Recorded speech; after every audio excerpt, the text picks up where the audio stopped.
Hey, what's up everyone? This is Anthony from Anthony's Customs, and for this review we are looking at Mongul.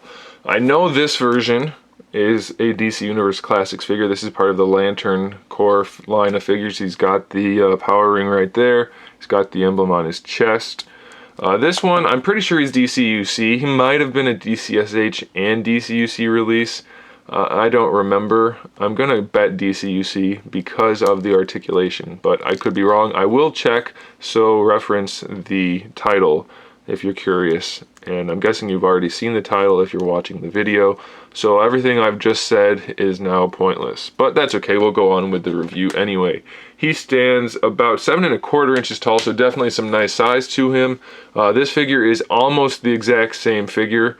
Everything is the same except for, can you guess? You have 1 second to guess. It's the arms. The arms are a little bit different. And by a little bit, I mean just about completely different. He's got new shoulders, new biceps, new forearms, and new hands. So I'm glad that they didn't just repaint him completely.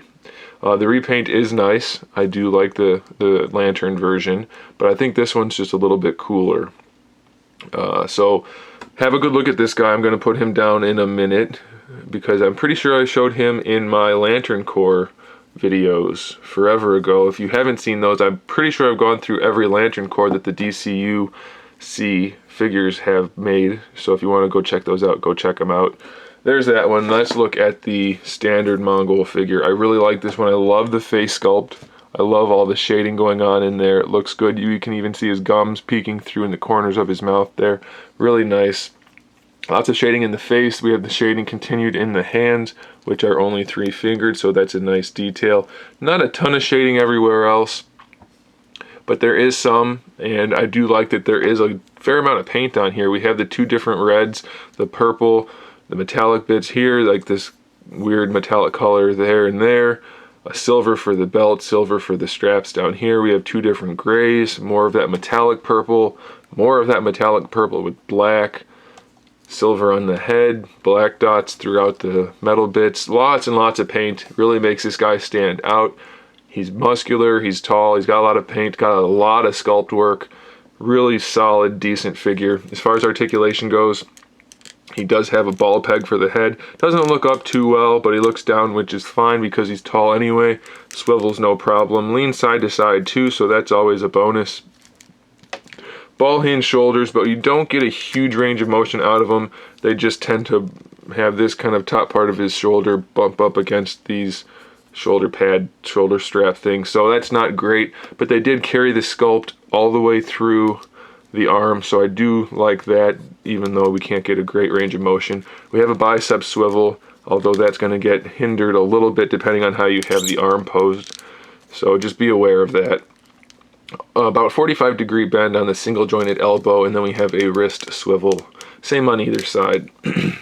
Pretty decent ab crunch. If you saw on the Lantern one, it's a little bit loose. That might have just been bad luck, I don't know. Works really well on this one. It's hidden very well within the sculpt. We do have a waist twist. Doesn't go all the way around due to the belt, but it does work, so I'm okay with that. The hips work just fine. Well, not just fine. They don't have the greatest range of motion side to side, but I don't suspect you're going to have him doing the splits anytime soon. Going forward, it's no problem at all. We do have a nice cut joint in the thigh for the thigh swivel. Single jointed knee, about 45 degrees, with a nice kneecap connected to the shin, so that hides the joint from the front. Ankle articulation, they do go back a little bit forward, but not so much. Is that articulated? That is articulated to hide the joint. So that also, once you pop that free, it lets the ankle move a little bit better forward. That's pretty cool. I never really noticed that those were articulated before. So that's a pretty nice touch.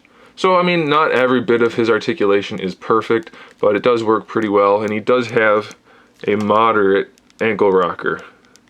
They don't function that well, but they do function. So a really solid figure. It's not perfect, but it's definitely a nice pickup. If you're a Superman fan or a Mongul fan, I would say this is a good figure to get. There he is, guys. Thanks for watching. Stay tuned for more figure reviews, custom figures, and other good stuff. And in the meantime, keep collecting.